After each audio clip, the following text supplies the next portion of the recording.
Today we will be tying a Perdigon fly, and this one is a super flashy, brightly colored one that I use as an attractor fly. Perdigons are heavily weighted and smooth, so they sink quickly, and since they are on a jig hook, they get hung up less often on the bottom. They work great as lead flies to get your rig down deep quickly, and also with the Euro nymphing style. Okay, let's get to tying this. As I already discussed, you will need a jig hook, and also a tungsten slotted bead. The slotted part is important for it to sit correctly on the hook. I'm using Resin's barbless jig hooks, the 9230 in size 16 today, and for the bead I'm using Resin's tungsten slotted bead, 3mm, and in this really cool glow-in-the-dark color. By the way, Resin has some amazing deals on tungsten beads, and also offers some cool colors. Of course, the normal colors like silver, black, and gold, but also some interesting colors like white, olive, and of course the glow-in-the-dark I'm using today, and many more.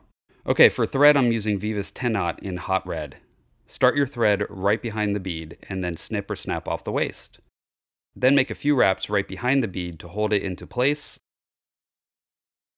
End with your thread about halfway down the hook shank.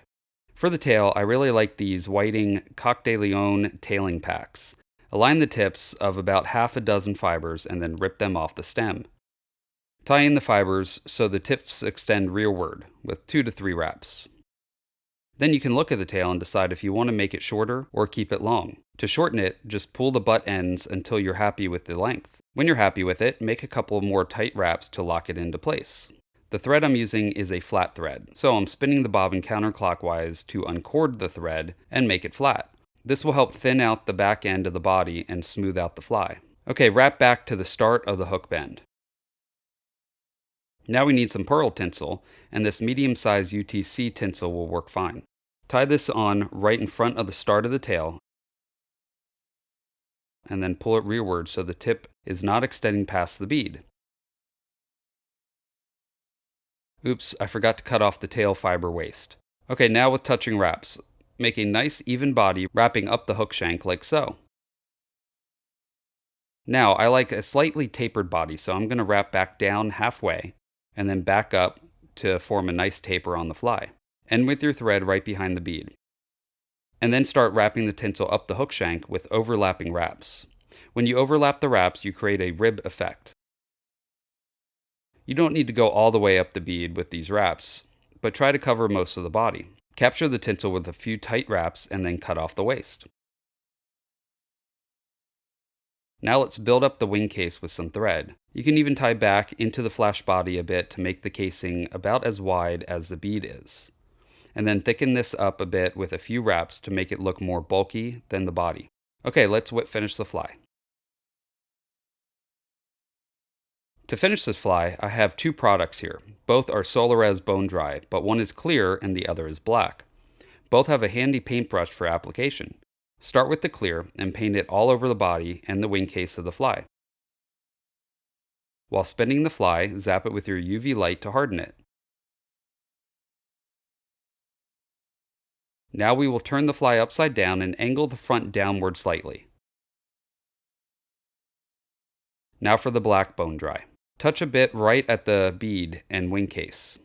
Now it will not look like much happened because the cavity made by the bead will absorb it. Zap with your UV light and do the same thing again. And you can see this time it bulked up the dark wing case a bit more.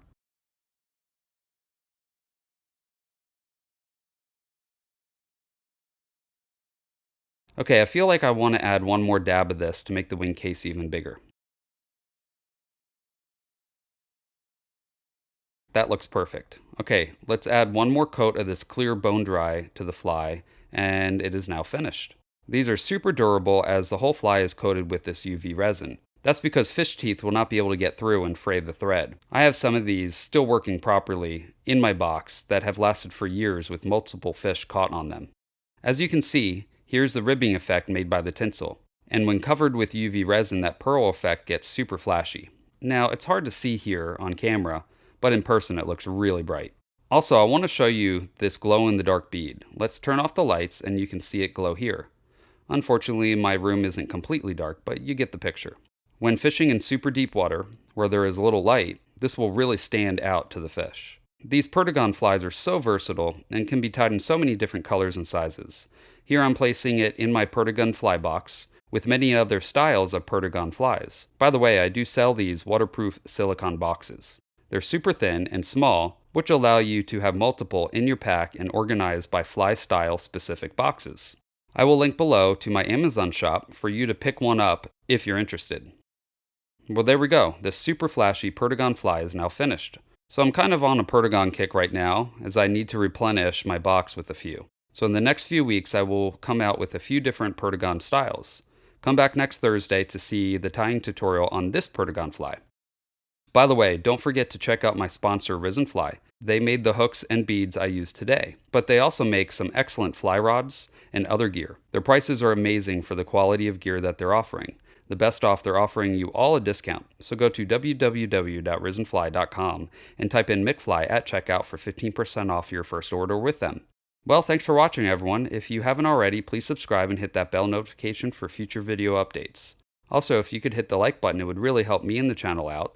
I will see you on the next video. Now you go catch some fish.